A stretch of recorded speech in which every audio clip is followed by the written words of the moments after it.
Glória a Deus. Bom dia a todos, a paz do Senhor Jesus Cristo.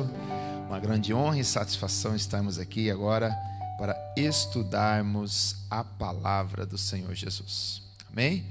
Então vamos dar início nesta manhã ao nosso estudo bíblico e convido você a orar comigo agora. Ore comigo, pedindo que Deus fale conosco, que Deus abra o nosso entendimento e revele a sua vontade. Poderoso Pai, aqui em Tua presença nos colocamos nesta manhã e vamos pedir o Seu falar, ó Pai. Alcança cada um de nossos irmãos, a cada um daqueles que nos assistem, que estão participando deste estudo bíblico da Tua palavra. Revela em nós a Tua vontade, revela em nós o Teu querer, ó Pai. Obrigado por esse momento, ó soberano Pai. Fica conosco, nos dê sabedoria, nos dê entendimento e compreensão, segundo a sua vontade, em nome de Jesus. Amém. Glória a Deus, glória a Deus. Vamos abrir então a palavra de Deus no livro de Gênesis, capítulo 41, do versículo 17 até o versículo 21. Gênesis, capítulo 41, do versículo 17 até o versículo 21, e você pode assim então acompanhar esta leitura. Então disse Faraó a José: Eis que em meu sonho estava eu em pé na margem do rio. E eis que subiam do rio 7 vacas gordas, de carne e formosas à vista, e pastavam no prado. E eis que outras 7 vacas subiam após estas, fracas, muito feias à vista, e magras de carne. Não tenho visto outras tais, quanto à fealdade, em toda a terra do Egito. E as vacas magras e feias comiam as primeiras 7 vacas gordas, e entravam em suas entranhas, mas não se conhecia que houvessem entrado, porque o seu parecer era feio como no princípio. Então acordei. Amém. Palavra do Senhor. E nesta manhã nós vamos estar estudando a palavra de Deus com o seguinte tema. Nós vamos estudar sobre as vacas magras. Como ser próspero em meio à crise, tá bom? Então vamos estudar vacas magras. Como ser próspero em meio à crise. Essa passagem de capítulo 41 de Gênesis, irmãos, esta passagem está trazendo o que aconteceu 2 anos após o sonho que José interpretou na prisão, em que haviam 2 funcionários de Faraó ali. Havia o padeiro e havia o copeiro. Então José interpretou, e 2 anos depois, Faraó teve um sonho. O sonho de Faraó, diz ele, relata no capítulo 41, é que ele estava olhando para o rio Nilo, e do rio Nilo saíram 7 vacas gordas, elas estavam pastando à beira do rio Nilo. Então, de repente, Faraó, neste sonho, ele também viu 7 vacas magras, e as 7 vacas magras começaram a comer, a devorar as 7 vacas gordas. Depois disso, se você ler também e continuar o capítulo, você vai ver que ele também sonhou. De uma mesma haste saíram trigos, saíram ali bons, viçosos, e depois 7 trigos que eram ali magros, feios, e devoraram esses aí. Enfim, e daí Faraó então conta este sonho, irmãos, e os seus sábios não conseguem interpretar. Eles não sabem interpretar. Neste momento em que Faraó estava angustiado, o copeiro, então, ele que havia sido salvo, até mesmo pela interpretação do sonho que José teve, o copeiro diz para Faraó. O copeiro estava diante do Faraó e passava a dizer para ele: olha, eu sei, eu conheço um jovem lá na prisão, hebreu, que interpretou sonhos, e ele é capaz de interpretar sonhos. Então Faraó mandou chamar José. José se achega na presença de Faraó. Faraó conta o sonho dele. E basicamente a revelação que Deus dá a José, e José já adverte Faraó, que não é dele aquilo, vem de Deus. E José explica, dizendo o seguinte: olha, as 7 vacas gordas são 7 anos de prosperidade, e as 7 vacas magras são 7 anos de fome. E José ainda diz: Deus mostrou isso de 2 vezes, tanto com as vacas como com o trigo, para estar revelando que ele tem pressa em fazer isso. Então era Deus avisando o Faraó. E daí José deu um conselho, dizendo: olha, Faraó, constitui administradores sobre os bens, para que venham poupar, para que quando chegarem os 7 anos de vacas magras, nós estejamos preparados. Então todos ali foram unânimes e escolheram José. José, então, é colocado para governar o Egito. Ele só não podia subir no trono, e ele recebeu do faraó um anel, ele recebeu também uma capa e recebeu um colar. Então, e depois ele foi viajar por toda a terra do Egito, e ele teve ali autoridade. Mas, amados irmãos, nesse período, o que José foi fazendo? Cada 20%, ou seja, a quinta parte de toda a colheita, José mandou que fosse estocado nas cidades. Então, as plantações em volta da cidade, José determinou que cada 20%, ou seja, a quinta parte, fosse estocado. E tudo começou a ser estocado. Porém, vieram então 7 anos. Acabou esse período de vacas gordas, digamos, de fartura, e vieram então 7 anos de fome, muita fome. Então as pessoas começaram a ir até Faraó pedindo pão, porque houve a fome, e Faraó direcionou eles a José. Então, nesses 7 anos de fome, o povo começou a precisar de alimento. E o que José então fez? Ele começou a vender o trigo que ele tinha. Então, pessoas famintas, crianças, famílias inteiras famintas, se achegaram até José. E José passou, então, a vender todo o trigo estocado. Quando acabou o dinheiro que eles tinham para comprar o trigo, eles, então, vieram até José, e José, então, pediu o gado deles, os animais. Então, o povo vendeu os animais, e José foi recolhendo, e ele tomou posse de todos os animais do Egito. Acabaram os animais, a fome continuava. Então, nesse ponto, José, então, pegou as terras do povo do Egito. Então, Faraó acabou sendo agora dono de todas as terras do Egito. E depois, quando acabou a terra, acabou o gado, acabou o dinheiro, eles passaram a se tornar escravos, venderam a si mesmos e suas famílias para ter como alimento. Então, todo o povo do Egito acabou se tornando escravo. Nesse ponto, como a fome continuava, José então disse a eles: olha, eu vou dar semente para vocês vão plantar, só que de tudo que colher, vocês vão dar 20% de imposto para Faraó. E isso se tornou depois um costume no Egito. Então, eles ganhavam a semente, ficavam muito gratos a José, porque tinham semente, plantavam, e 20%. Então, perceba que mesmo em meio a toda a crise de fome que o mundo inteiro estava passando, o Egito, que estava sendo governado por um homem de Deus, estava prosperando. Em meio a toda a crise, eles estavam ali com estoques, eles estavam ainda adquirindo todas as terras e estavam também adquirindo gado e muitos escravos. Então, o Egito se tornou uma nação muito poderosa e muito potente, graças à intervenção de Deus na vida de José.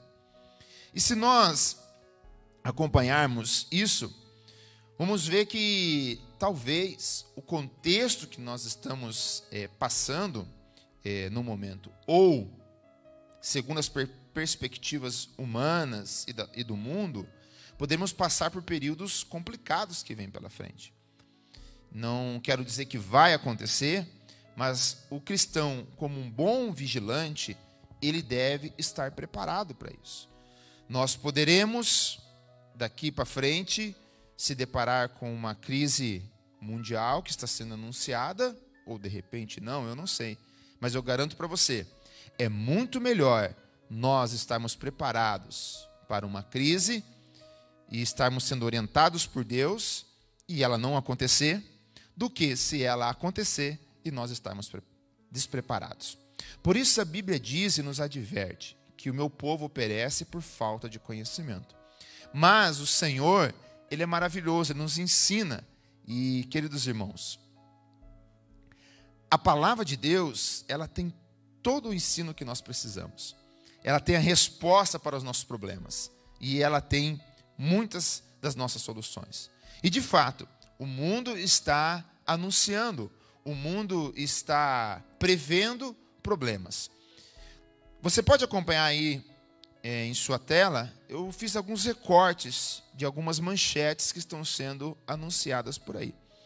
A primeira delas, que você pode ver aí, que nós vamos projetar, a primeira manchete ou notícia, diz o seguinte, ó,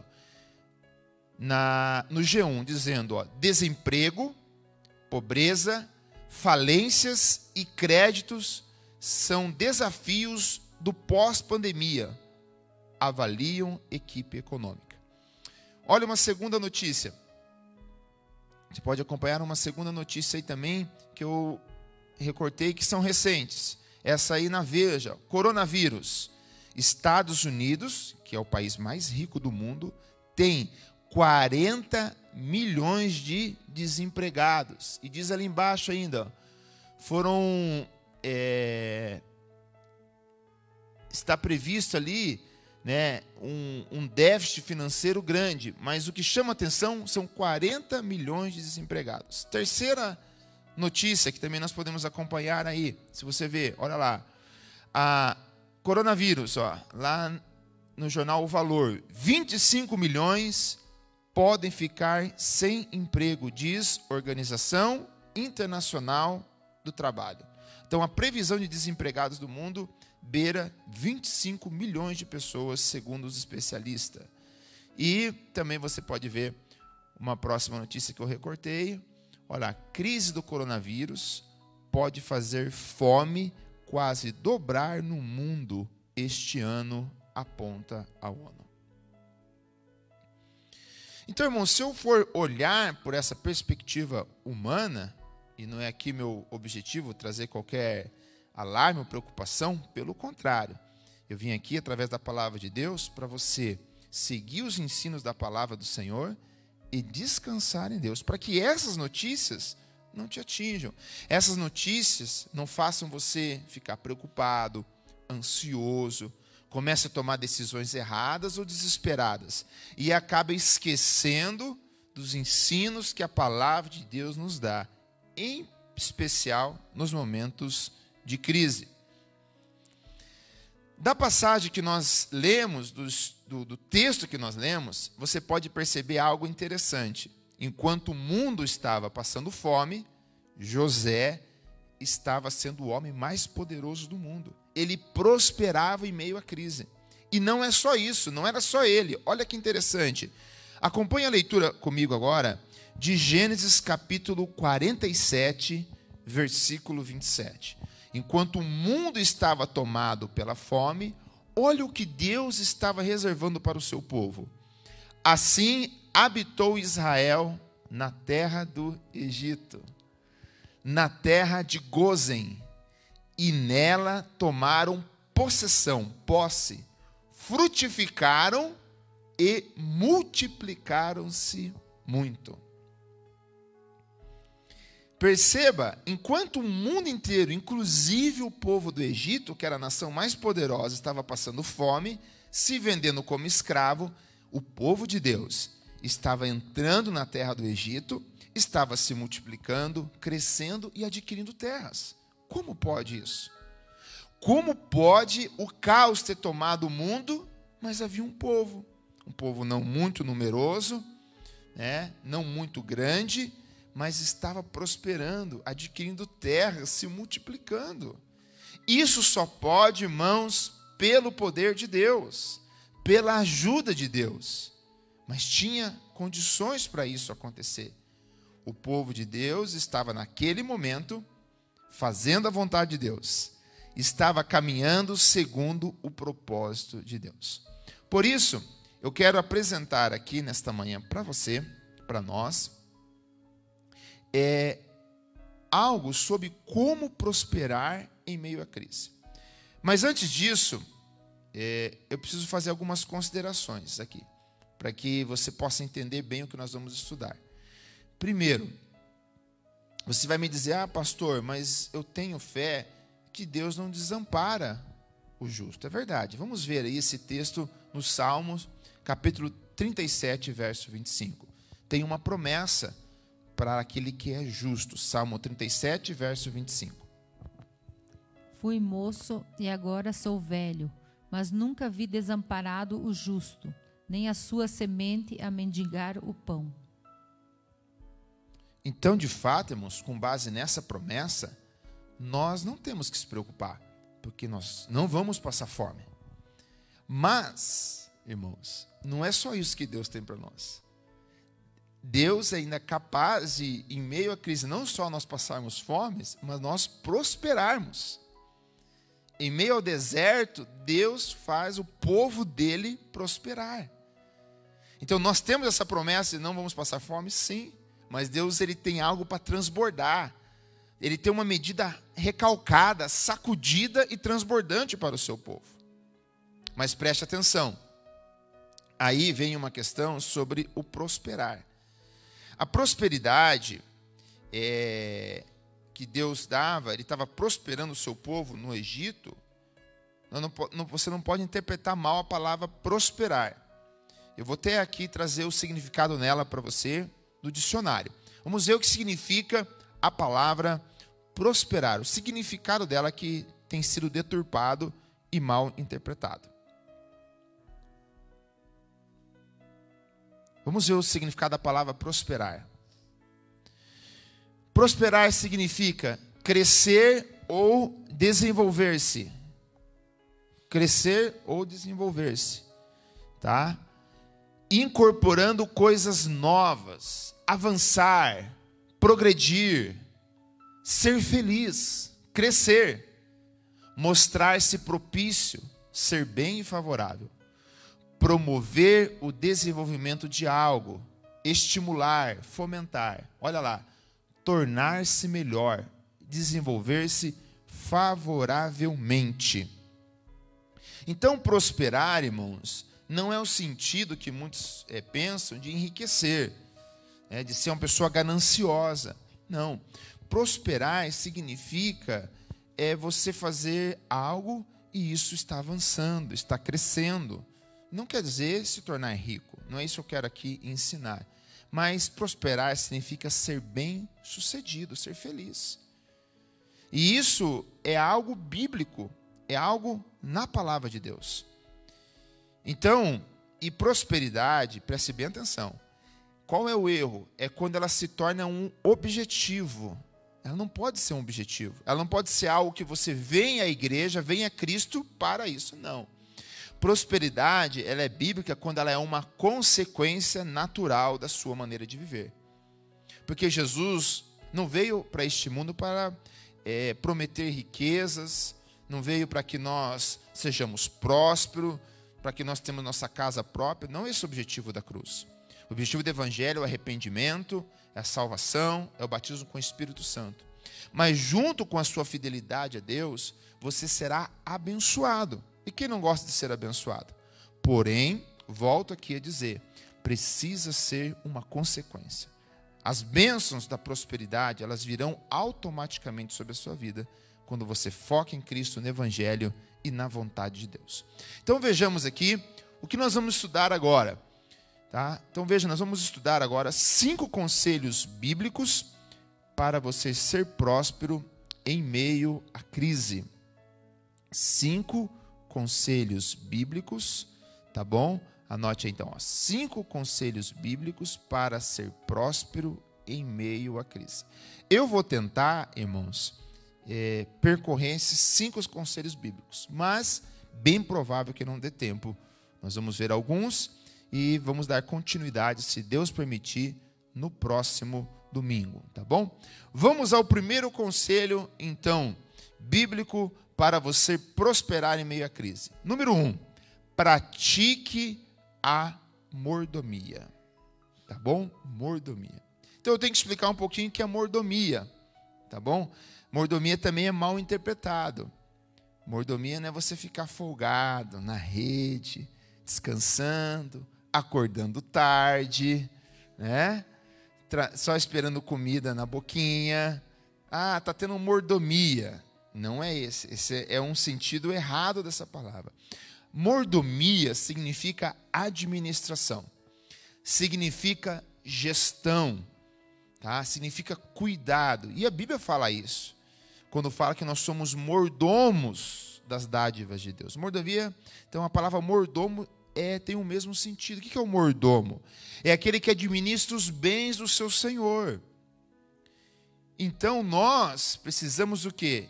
Entender que os bens que nós temos, tudo que nós temos, vem de Deus. Então eu tenho que ser um bom administrador daquilo que Deus dá para mim. Porque senão eu estou desagradando a Deus e não vou prosperar. Eu não vou ser bem-sucedido. Então, o que envolve a mordomia? E o primeiro, e muito importante, é economizar agora. Em meio à crise, ou em meio a uma perspectiva de crise, você precisa poupar. E foi isso que José fez. Na época das vacas gordas, o que ele fez? Esbanjou. Na época das vacas gordas, ele ficou gastando à vontade. Não, o que ele fez? Ele foi guardando um pouquinho, 20%. Para que quando chegar o momento difícil, ele tenha uma reserva.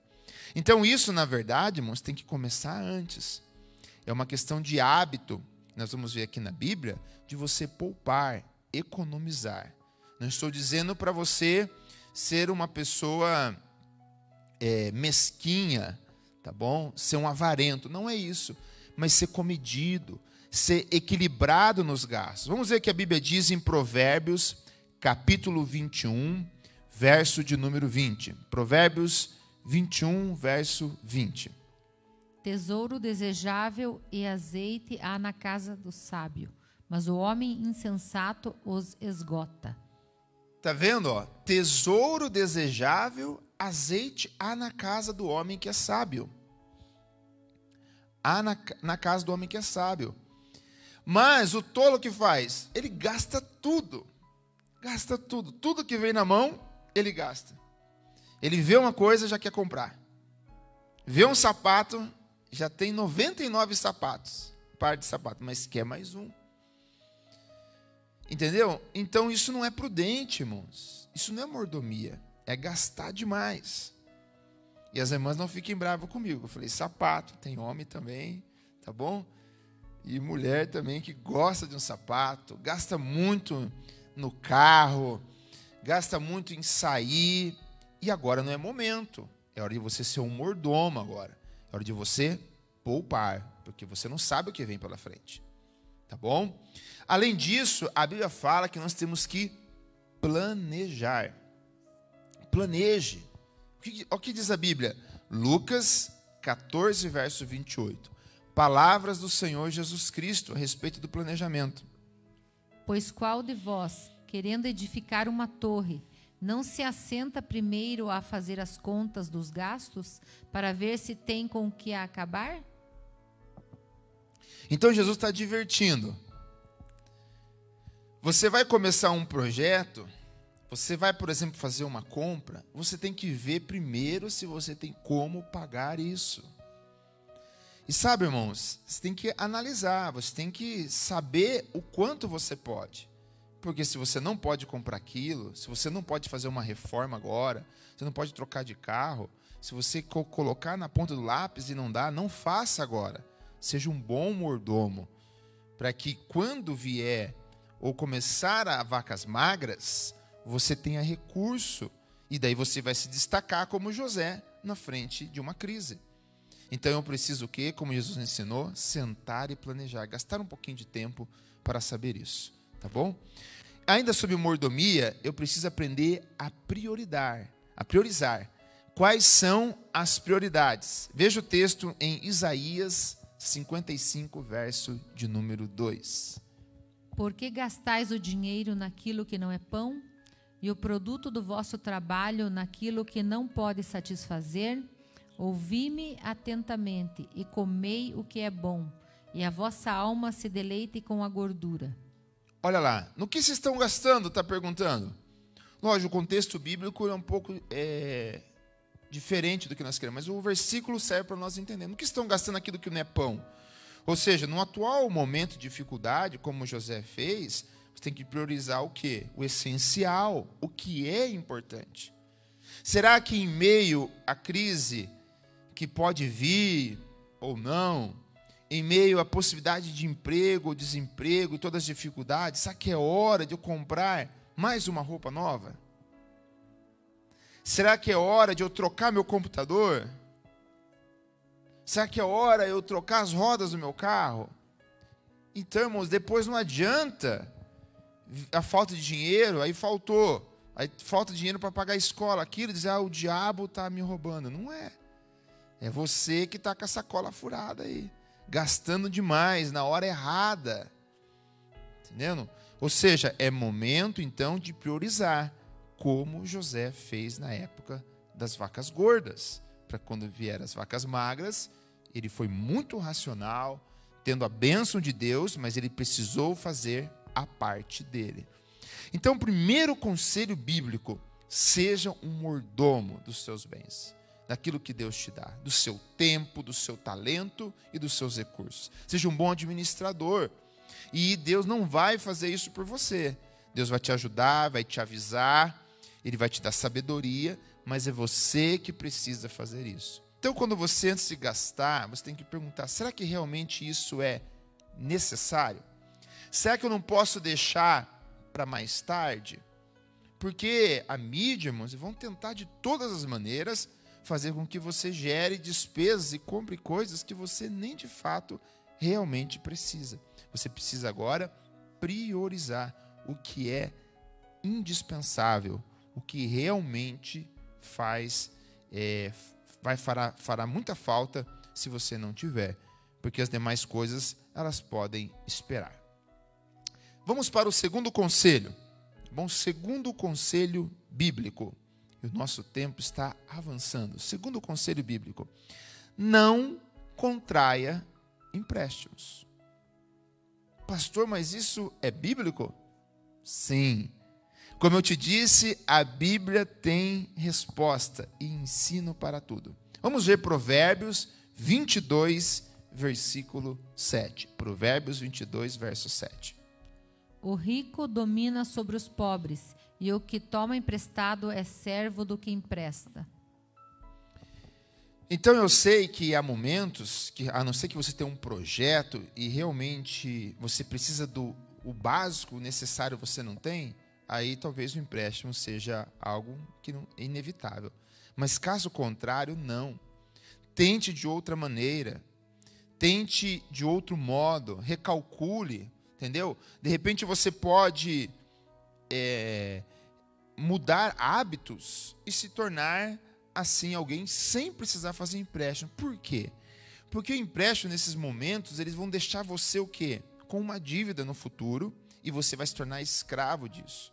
E daí aquele valor que você tem vai estar reduzido ainda, porque você está pagando uma dívida. E os juros, irmãos, são altíssimos. Eles são altíssimos e você vai ficar refém disso.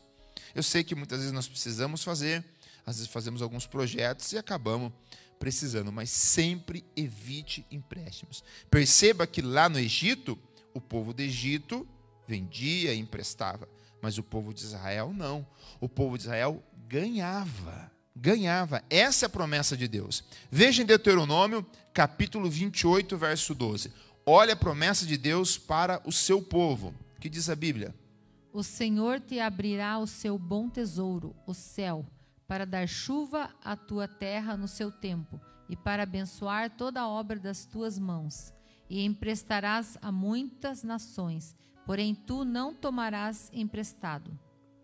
Olha aí, Deus vai abrir os céus para o seu povo, vai abençoar e prosperar você, e você vai emprestar, mas você não vai tomar emprestado. Está vendo a promessa de Deus para o seu povo? Como eu disse, Isso não é um objetivo. Você não deve viver como algumas igrejas conduzem o evangelho, as pregações, com uma troca com Deus. Não. Está vendo que é uma coisa natural. A bênção de Deus repousando sobre o povo dele, e o povo dele emprestando, ajudando, dando, mas não tomando emprestado. Porque o favor de Deus está sobre vocês, sobre a sua família, em nome do Senhor Jesus Cristo.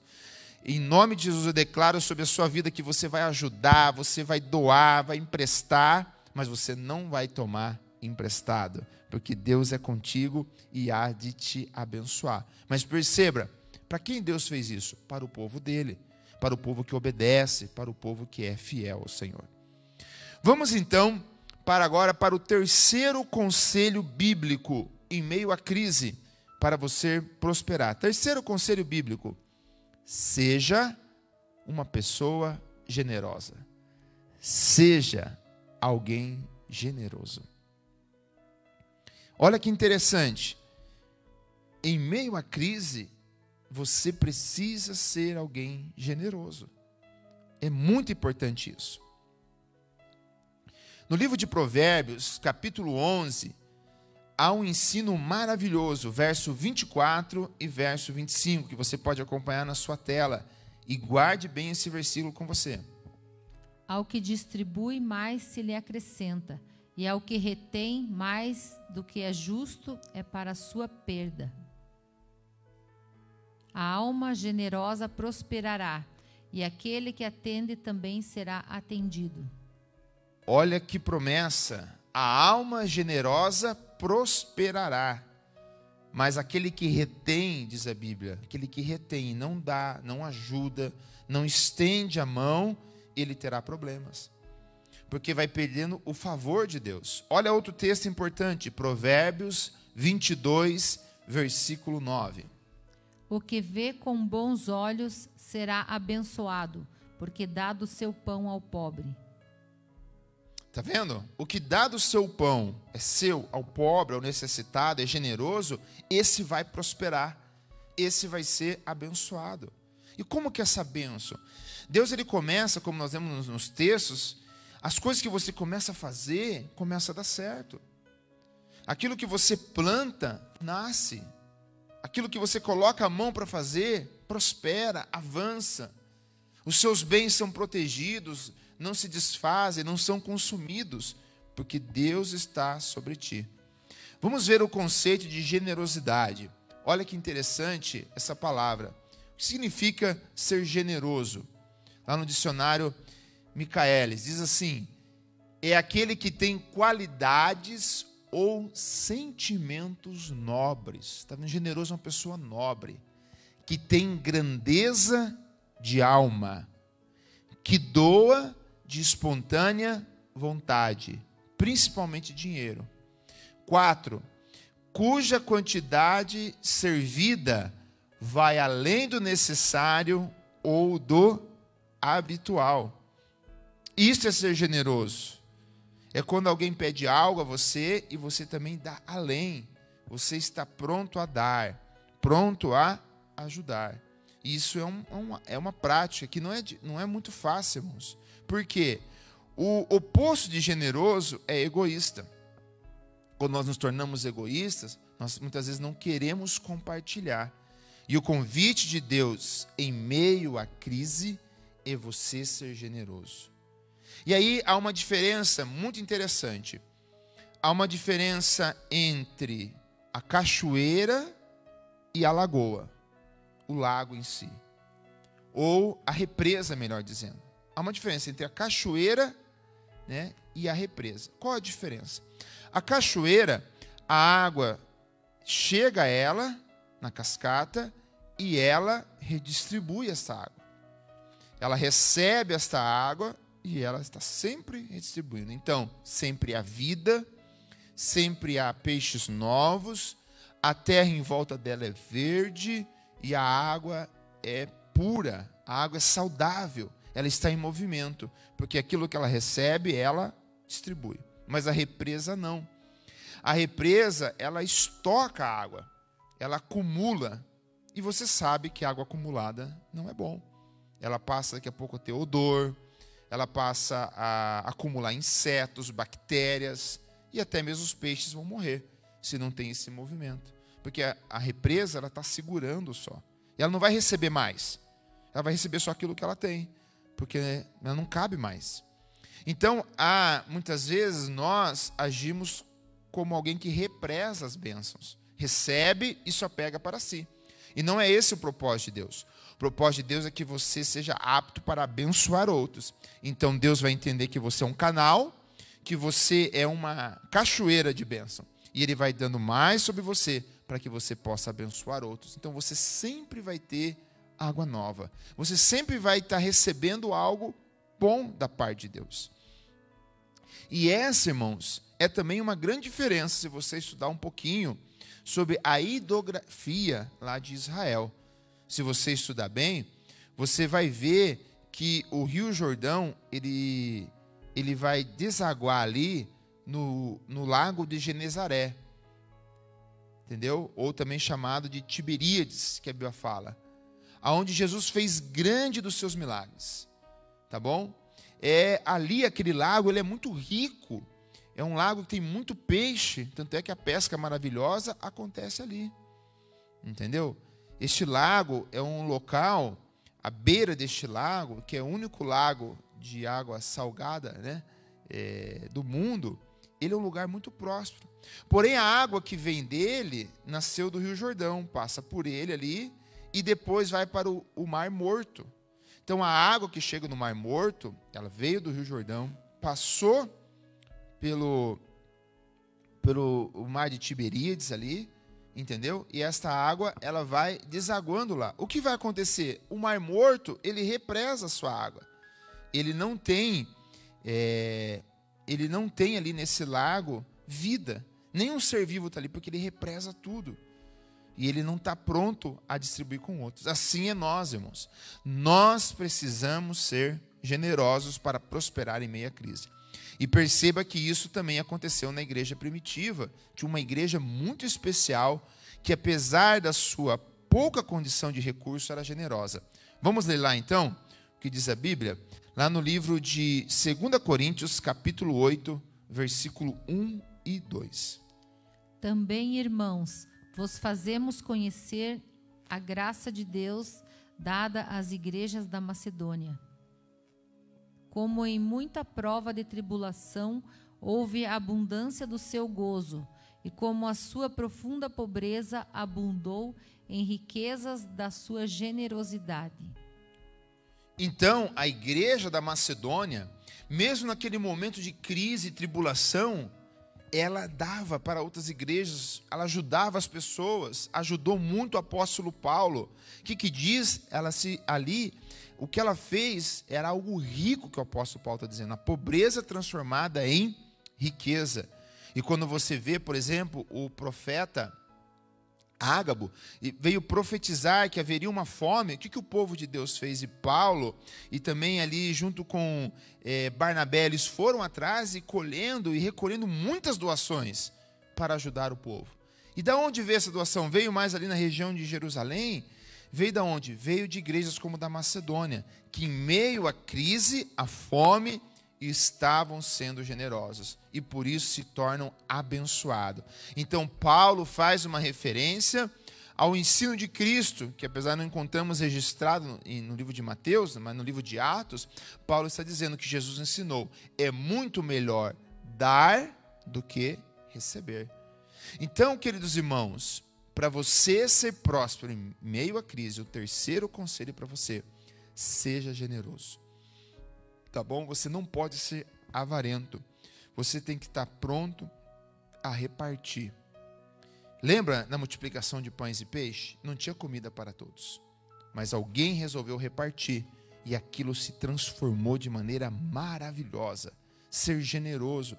E quando é generoso, quando alguém te pedir algo, como diz a Bíblia, para andar uma milha, ande 2. Dê a mais. Sabe? Seja pronto a dar. Isso libera espaço em você para receber mais ainda do favor de Deus. Mas agora, se você é aquela pessoa acumuladora, que retém tudo, você é como uma represa, é como um mar morto. não vai ter vida, não vai ter prazer, e Deus não fará questão de te abençoar mesmo em meia crise. Veja José. José recebeu muito, mas também ele tinha a repartir e vender ali o trigo e tudo que tinha para ajudar aqueles que estavam com fome. Quarto conselho, e o último aqui nesta manhã que nós vamos ver. Quarto conselho, a obediência e a fidelidade. Queridos irmãos, quando você começa a olhar os escritos bíblicos, você vai ver que a palavra prosperar, ela geralmente está junto, pertinho da palavra temor, da palavra obediência. Ela está junto. É isso que eu venho dizer para você. Para você realmente receber a bênção e o favor de Deus, você precisa ser fiel. Você precisa ser obediente aos mandamentos do Senhor, aos ensinos do Senhor Jesus. E a bênção de Deus que Ele prometeu, ela virá para você como uma consequência. Olha, observe alguns recortes bíblicos que eu fiz para você aqui. Que palavras maravilhosas. Vamos ver lá. O Salmo 112, do versículo 1 ao versículo 7.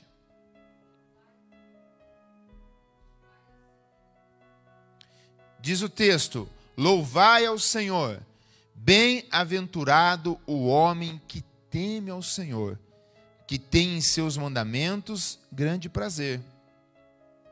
A sua semente será poderosa na terra, olha lá. A geração, ou seja, os seus filhos, a geração dos retos será abençoada. Olha, o que é a palavra abençoada, irmãos? Abençoado significa livre para prosperar. Olha lá, tá vendo? Temor, versículo 1 e 2, temor e obediência, o que vai trazer? Ó, prosperidade e riqueza, ou seja, abundância de bens, haverá na sua casa, e a sua justiça permanece para sempre. Está vendo? É uma consequência, irmãos. Você não está indo atrás disso, é uma consequência. Olha lá. Aos justos nasce luz nas trevas. Ele é piedoso, misericordioso, está vendo? Ele é generoso também e justo. Versículo 5. O homem bom, ele se compadece, olha, ele empresta, ele disporá as suas coisas com justiça, né, com cuidado. Porque nunca será abalado. O justo estará em memória eterna. E verso 7. Não temerá maus rumores, sabe? Não vai temer a crise. O seu coração está firme, confiando no Senhor. Olha que interessante, o Salmo está nos ensinando. Ser fiel, louve a Deus, obedeça os seus mandamentos e haverá abundância em sua casa. É consequência. Mesmo em meio à crise, está dizendo o Salmo, não vai temer rumor, não vai temer o mal, porque está sendo guardado por aquele que é o Deus provedor. Jeová Jiré, o Deus da provisão. Olha o Salmo 1, irmãos, é maravilhoso esse Salmo. O Salmo 1, o que ele vai dizer para nós? Do versículo 1 ao versículo 4, irmã Simone. Bem-aventurado o homem que não anda segundo o conselho dos ímpios, nem se detém no caminho dos pecadores, nem se assenta na roda dos escarnecedores. Antes tem o seu prazer na lei do Senhor, e na sua lei medita de dia e de noite. Pois será como a árvore plantada junto a ribeiros de águas, a qual dá o seu fruto no seu tempo. As suas folhas não cairão, e tudo quanto fizer prosperará. Olha lá, que bênção. E o verso 4. Não são assim os ímpios, mas são como a moinha que o vento espalha. Olha a diferença. Há um paralelo aqui no Salmo 1. Aquele que medita na lei do Senhor, aquele que não anda na roda dos escarnecedores, não anda no conselho dos ímpios, não está ouvindo o conselho ímpio, mas ele está meditando na palavra de Deus. Ele está no conselho do Senhor, no cuidado da palavra de Deus. Ele medita na lei de Deus de manhã, à noite, ele é cuidadoso com as Escrituras. O que vai acontecer? Ele é como uma planta, uma árvore plantada junto a ribeiros. Por que a Bíblia diz isso? plantado junto a ribeiro. Por quê? Porque a sua raiz está pertinho da água. Está vendo? Plantado junto a ribeiros. Ela não precisa fazer todo aquele esforço para conseguir água. Ela está plantada do ladinho. A raiz dela está ali, ó, com a água. Aí ela dá fruto na estação própria. E que diz o que mais o texto? Tudo o que fizer, prosperará. Tudo. No trabalho vai caminhar bem. Vai fazer uma reforma, vai dar bem. Vai fazer um projeto, vai dar tudo bem. Tudo que está fazendo está prosperando. Por quê? Porque tem temor de Deus. Obedece a Deus. Aí o favor de Deus repousa sobre ti, meu irmão. Repousa sobre ti. Olha mais, olha outros versículos. Aqui vamos ler alguns aqui na sequência agora. Deuteronômio 29, verso 9. Guardai, pois, as palavras desta aliança e cumpri-as, para que prospereis em tudo quanto fizerdes. Próximo texto. Então prosperarás, se tiveres cuidado de cumprir os estatutos e os Olha lá, juízos. para aí um pouquinho, Simone. Ó, então prosperarás, se, tem um se ali. Então não é automático isso, vem sem merecer, não. Tem um se. Pode voltar o texto lá? Prosperará, se tiveres cuidado de cumprir os estatutos e juízos que o Senhor mandou a Moisés. Esse era um texto lá para o povo de Israel. Mas nós podemos aprender aqui, irmãos, trazendo para um contexto atual, como Deus trabalha. Você obedecendo e cumprindo seus mandamentos, Ele vai te prosperar. Continua, irmã Siona, por favor. Se tiveres cuidado de cumprir os estatutos e os juízos que o Senhor mandou a Moisés acerca de Israel, esforça-te e tem bom ânimo.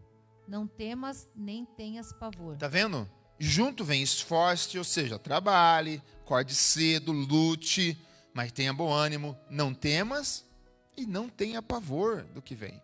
Faça a sua parte, seja fiel e Deus vai te prosperar em meio à crise. O próximo versículo. Porque deu-se a buscar a Deus nos dias de Zacarias, que era entendido nas visões de Deus.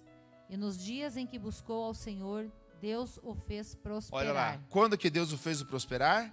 No dia em que buscou o Senhor. Consequência, ele priorizou o reino de Deus, priorizou a casa de Deus, priorizou os mandamentos do Senhor. Então, enquanto ele buscava Deus, ele prosperava. E último agora, Malaquias capítulo 3, verso 10 e 11. Trazei todos os dízimos à casa do tesouro, para que haja mantimento na minha casa. Depois fazei prova de mim nisto, diz o Senhor dos Exércitos, se eu não vos abrir as janelas do céu, e não derramar sobre vós uma bênção tal, até que não haja lugar suficiente para a recolher. Está vendo? Olha, o prosperar é tão grande que não há lugar para recolher. Verso 11, olha lá, o que Deus vai fazer se você é obediente àquilo que Ele te ensinou. E por causa de vós repreenderei o devorador, e ele não destruirá os frutos da vossa terra, e a vossa vida no campo não será estéril, diz o Senhor dos Exércitos. Amém, glória a Deus. Olha aqui, o Senhor coloca uma condição. Obedeça, seja fiel com seus dízimos e suas ofertas. Então eu vou abrir as janelas dos céus. Está vendo? Janelas, porque são várias. E derramarei sobre ti tal bênção, está vendo? Que não há como você guardar. Vai transbordar. E o que você tem que fazer com esse transbordar? Ajudar o próximo, ajudar outros. Não ficar acumulando, mas ajudar outros. E Deus vai te prosperar, te abençoar. E o que vai dizer ali ainda? Ele vai repreender o devorador. O que o devorador vai fazer? Ele começa a consumir os bens. É o gasto desnecessário. É aquelas coisas que começam a quebrar. É gasto com remédio, e conserta uma coisa aqui, estraga outra ali. Isso, às vezes, irmãos, pode ser uma influência, uma porta aberta, uma brecha que tem. E o devorador começa ali a devorar. E a Bíblia fala de 4, né? O devorador, o cortador. A Bíblia fala sobre o migrador e fala sobre o gafanhoto, né? Então, são coisas que vêm e passam a devorar. E aqui ele está dizendo, eu vou repreender isso, não vai poder tocar em ti. Mas você precisa ser fiel. Então, o nosso quarto conselho, nesta manhã, para você ser próspero em meio à crise é: seja obediente e seja fiel. Consequentemente, Deus irá prosperar. Então hoje, nesta manhã, nós vimos que em meio à crise, Deus não quer só manter o seu povo a não passar fome. Deus ainda promete o prosperar do seu povo, como ele fez com José e outros textos bíblicos que nós fizemos. Então falamos de 5 conselhos, tá bom? 5 conselhos, guarde bem. O primeiro conselho que nós demos é: pratique a mordomia cristã. Seja um bom administrador daquilo que Deus te deu. Segundo conselho: evite ao máximo emprestar. Seja pronto a dar, a emprestar, mas não tomar emprestado. Terceiro: seja generoso, tá bom? Seja uma pessoa generosa. E quarto: você precisa ser fiel e obediente. Domingo que vem, tá bom? Domingo que vem, nós vamos ver o 5º conselho, que é o conselho mais interessante, talvez. É o conselho que nós vamos gastar mais tempo nele, vendo como Deus é poderoso e para despertar a sua fé. Então não perca, domingo que vem, tá bom? Vamos projetar aí o cartaz, mais uma vez o nosso estudo para você guardar esse tema, ok? Você vai guardar esse tema, olha lá.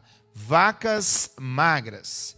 Como ser próspero em meio à crise, tá bom? A nossa leitura que nós fizemos foi Gênesis, capítulo 41, do 7 em diante, tá?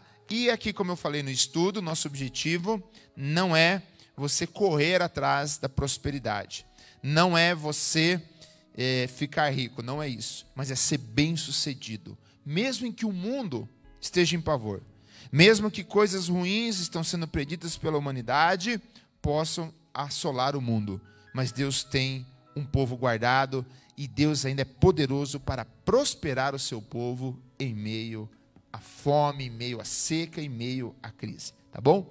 Que Deus te abençoe. Que Deus faça prosperar o caminho sobre ti. Tá bom? Vamos louvar ao Senhor, encerrando essa escola bíblica dominical. E nós agradecemos a sua presença, a sua participação. Deixe seu comentário aí, se você tem alguma dúvida. Deixe seu pedido de oração, deixe a sua pergunta, tá bom? E se você gostou também, expresse a sua gratidão a Deus, tá bom? Para que nós possamos aprender ainda juntos a estar adorando a Deus de uma maneira muito melhor. Que Deus te abençoe, um ótimo domingo e vamos louvar ao Senhor.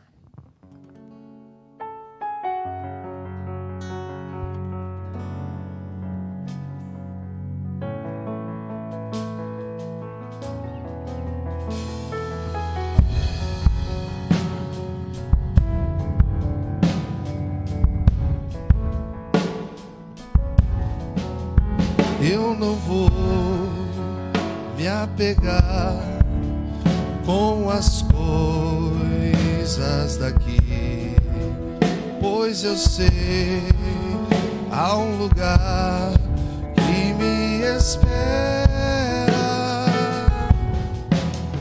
Estrangeiro eu sou, meu lar é o céu.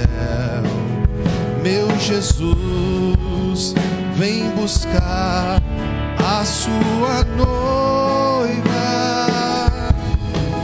Ele virá num piscar de olhar. Quem estiver pronto com ele irá. Na sua glória com ele morrer.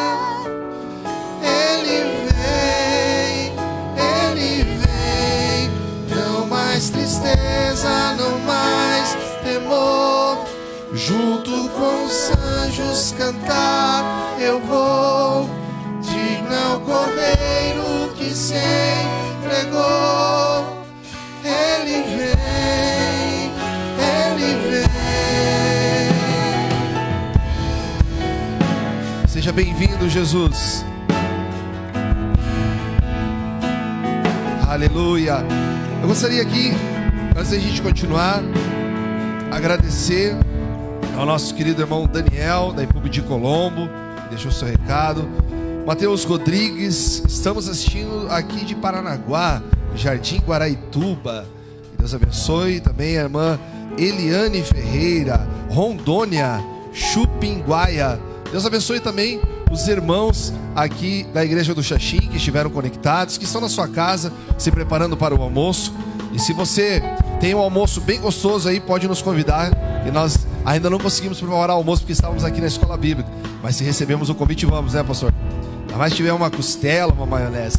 Deus abençoe a todos vocês. Às 19 horas estaremos juntos celebrando a presença do Senhor. Nós vamos continuar cantando e já vamos encerrar. Fiquem na paz do Senhor.